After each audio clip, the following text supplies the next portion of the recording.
Hey everybody, what's good? It's DREAMR. Today I'm going to show you how I co-produced NINTEND0 by Homixide Gang on Homixide Lifestyle 2. Let's get into it.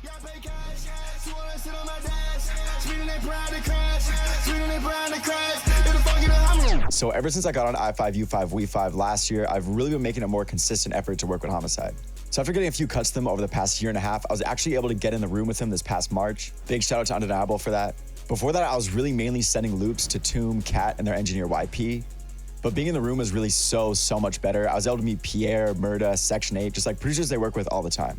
Overall, just like a super great experience. Shortly after the session, I got hit by Fazy to send ideas for Section 8, and I really knew this was like a good chance to get on the record. If there's an album that you want to be on, it's really important to tackle it from like all angles. No matter who you work with, you never know which one's gonna pan out. All right, enough yapping, let's get into the breakdown. All right, so for the tone on this record, I went with my single coil Strat into archetype Tim Henson. Not very much gain going on here. The gain really comes from the drive. So I have a drive here, as well as some pretty hefty compression, which I'm using the compressor pedal that comes in the amp right here. And then I have some more compression over here. And this is doing like a lot of heavy lifting. You can see the ratio is very high. And then after the compressor, I have some chorus in the Juno chorus. Pretty much my favorite chorus, to be honest. Like, sounds better than most of them out there.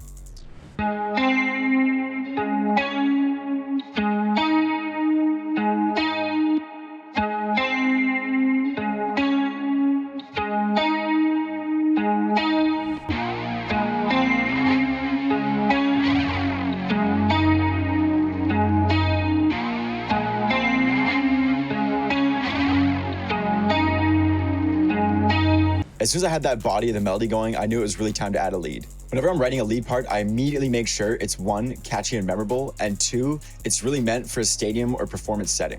It doesn't really matter if this is on a guitar or a synth, they're just super important things to keep in mind.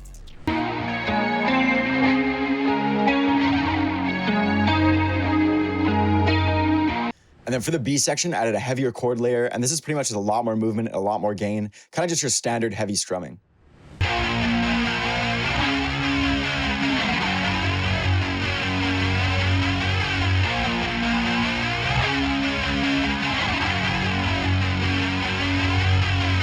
As well as a new lead.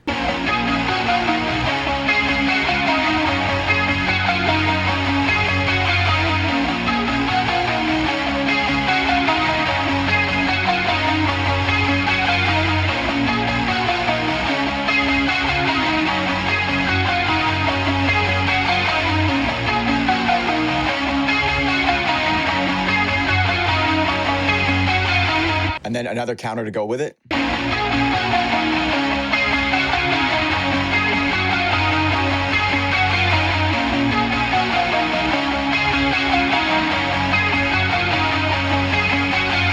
And then after all the guitar layers, I make sure to add some synths as well. These add a lot more texture to the melody and like way more movement. Also, like Homixide really likes a blend of both.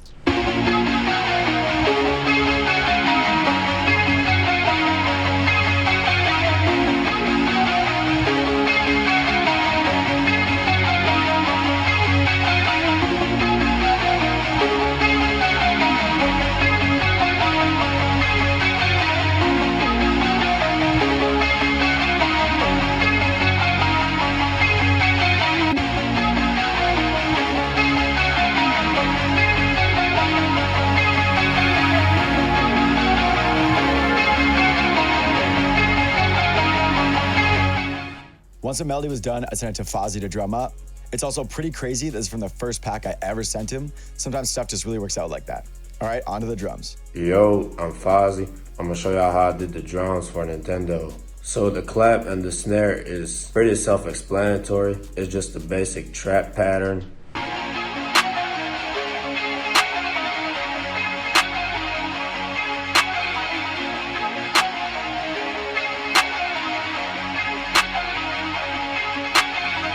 For the hi-hats, I really made them simple. I focused more on spacing them out and giving them a different groove. And I also added a roll at the end to switch it up a little.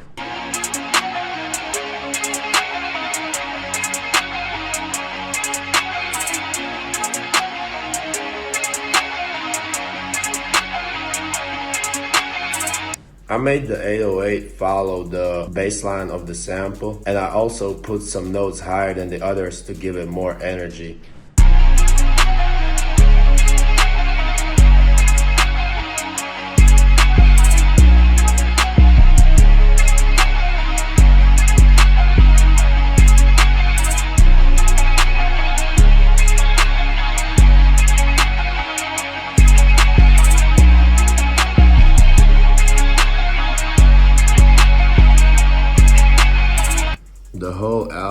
was a journey. It took a lot of time to get to the point that it's in right now. I'm just grateful I could be a part of it.